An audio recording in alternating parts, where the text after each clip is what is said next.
মা বীণাপাণি দেবী সরস্বতীর আর এক নাম। তিনি বাক্য, বিদ্যা, বুদ্ধি ও জ্ঞানের অধিষ্ঠাত্রী দেবী। শান্তরূপে পূজিত হয়ে আসছেন চিরকাল এই ব্রহ্মাণ্ডে।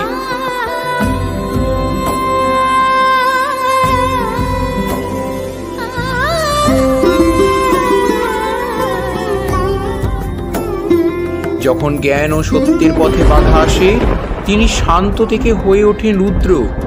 এই রুদ্র স্বরূপ তার অজ্ঞানতার অধিকারকে বিনাশ করেন তিনি। একদা সমস্ত বিশ্ব ব্রহ্মাণ্ড ব্যাপী ডুবেছিল মিথ্যা ও অজ্ঞানতাহে। অসুর অজ্ঞাসুরের আদেশে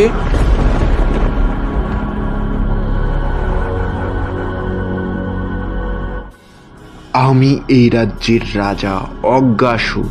আমার কথায় চলবে এই ব্রহ্মাণ্ড।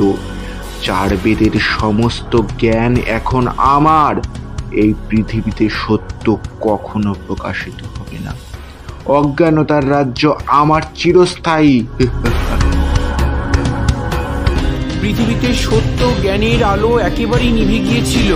কেনকালে দেবতারা ব্রহ্মার কাছে সাহায্যে প্রার্থনা করিল।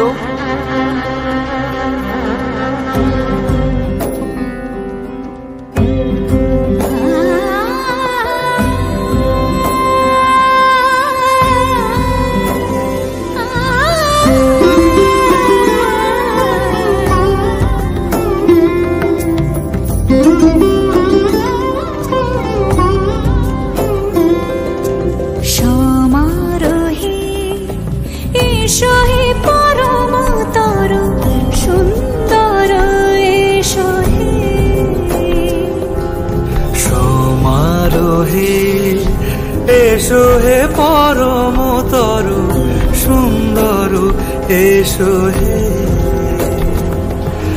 ঝনক ঝঙ্কারে উড়ায় শঙ্কর, করেছে দুয়ার দেরি নাহি আর।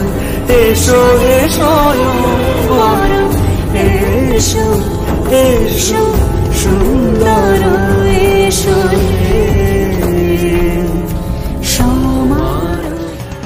হে দেবগণ, আপনারা দুশ্চিন্তা মুক্ত হন। আমি ব্রহ্মাস্বরূপা ব্রহ্মাণী। আমি ওই অজ্ঞাসুরকে বিনাশ করে জ্ঞান সঞ্চারণ করিব।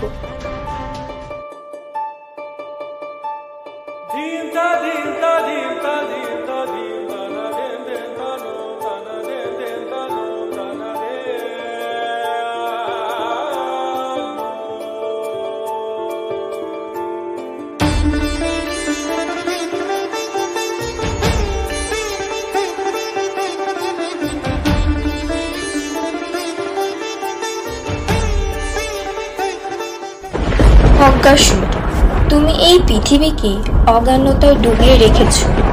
জ্ঞানের আলোকে কেউ রুখতে পারে না। আমি তোমায় বিনাশ করে এই অন্ধকারের অবসান করব।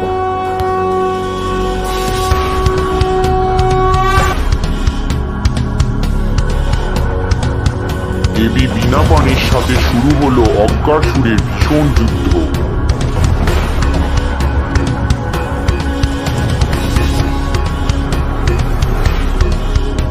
মা সরস্বতীর ত্রিশূল থেকে যে আলোর স্রোত বের হয়েছিল তা অজ্ঞাসুরকে ধ্বংস করে।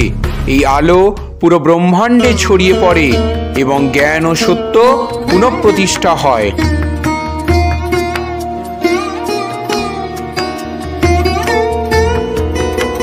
জ্ঞান চিরন্তন এবং সত্যকে কেউ দাবিয়ে রাখতে পারে না। অর্থাৎ সৎ পথে চললে এই জ্ঞানই সবাইকে মুক্তির পথ দেখাবে।